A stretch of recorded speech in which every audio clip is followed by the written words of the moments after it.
This is the largest water theme park in Abu Dhabi, ang Yas Water World. Na merong 40 rides, slides at mga attractions na mapapanood ninyo mamaya. Pero bago yan, ito kami bago makarating dito. Guys, una pa lang challenging na kasi 41 degrees Celsius dito sa Abu Dhabi. Paglabas pa lang ng building, ang init na, grabe. Sunog na. Sunog! Init! Too hot, guys. Para kami naglalakad sa disyerto. Guys, nakapasok na kami.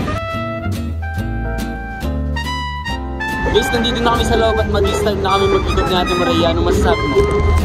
Pero na-excite ako sumakay sa mga slides. Tara, let's go. Shower muna kami guys, tapos ikot na kami. Let's go! Dito tayo. Alam mo ba na yan yung world's largest tornado coaster? Oh! 3, 2, 1. Yep, that's me. You're probably wondering how I ended up in this situation. Nagmadali na kaming umakyat para sa first slide namin at hindi namin napansin na yung pila na napuntahan namin ay ang isa sa pinaka-challenging, ang Liwa Loop. Isang drop water slide na naghahatid ng isang matinding adrenaline rush. Pagpasok mo sa capsule, bigla ka na lang mawawala ng parang bula. Mali yung first natin. Okay lang yan. Ang taas. Ilang tao muna yung pinauna namin kasi hindi pa kami ready. Hanggang sa pumasok na si Ate Maria sa capsule. 2, 3,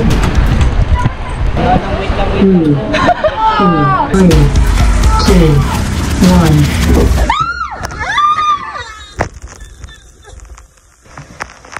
1. Diretso na lang pila si Ate. Wala nang atrasan to. Since nandito na rin ako, pumasok na ako sa capsule. 3, 2, 1. Butik na yan!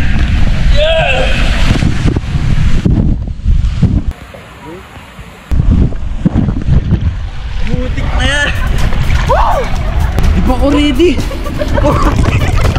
Nagulat ako! Ang bilis nung 3, 2, 1. Nakakanginig yung first experience guys. Grabe! 2 seconds na na!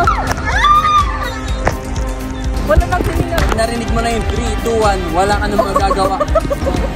At ngayon, susubukan naman namin ang pinakamataas at pinakamatarik na water slide dito, ang Jebel Drop, na para ka na talagang nakatayo pag nag-slide dito. Sa tabi naman nito ang Hamlul Humps. Ito naman ay mataas at mabilis kapag sinubukan na. Guys, nakakaba. Mahaba ang pila sa mga slides dito at ganito nga pala yung view ng kinatatayuan namin ngayon. Guys, alam niyo yung isipin nyo dito kapag kinakabahan ka. Isipin mo naman yung binayad mo dito. Guys, magagaling mo siya.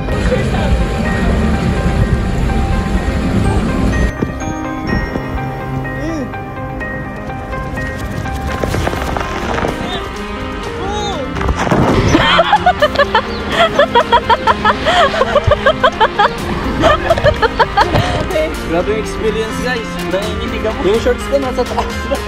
Masarap sa experience. Pakalaw pa lang to. Pero the best guys. Guys, ngayon dito naman kami sa Al Raha River. Chill. Pag nandito kayo, hindi mo na kailangang isipin yung init. Worth it talaga lahat. Let's travel the world. Let's travel the world. Guys, ito yung buong mapa. Ilan pa lang yung nasubukan namin out of 45 na slides. Guys, hindi normal yung ganito. Pabili. Guys, meron sila ditong surfing oh. Pagkatapos namin kumain at magpahinga, naglakad at pumila na kami ng mahigit 30 minutes para masubukan itong world's largest 6-person tornado water coaster. Dito, binabalanse nila ang bigat ng mga taong sasakay at may height limit na rin silang sinusunod. Once na okay na, ready to go na kayo. Are you ready?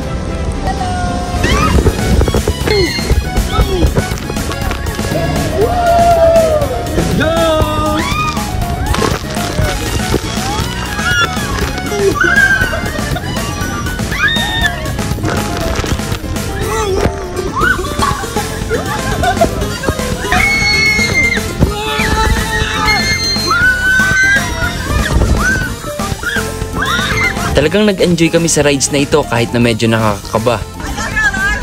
Nice. At ngayon, kung bakit kami tumatakbo ay sa kadahilan ng paggabi na at kailangan pa naming pumila para sa susunod na rides. Habang pasakay kami, pinagbawalan kaming mag-record sa phone. Kailangan daw meron kaming proper accessories para sa camera at para hindi ito malaglag. At para magka-idea kayo, ito ang Bandit Bomber. Exciting at nakaka-thrill talaga ito kasi para kang lumilipad. Tinagurian din itong biggest and baddest roller coasters for the summer of 2013 by CNN.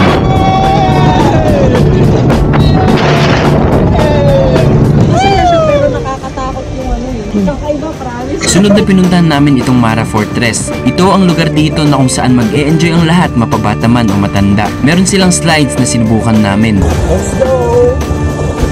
Hey, chill lang. Butot na hindi gumagana. Lalakarin ko na to, guys. At ang pinaka-inaabangan dito ay ang dumping buckets. Dito.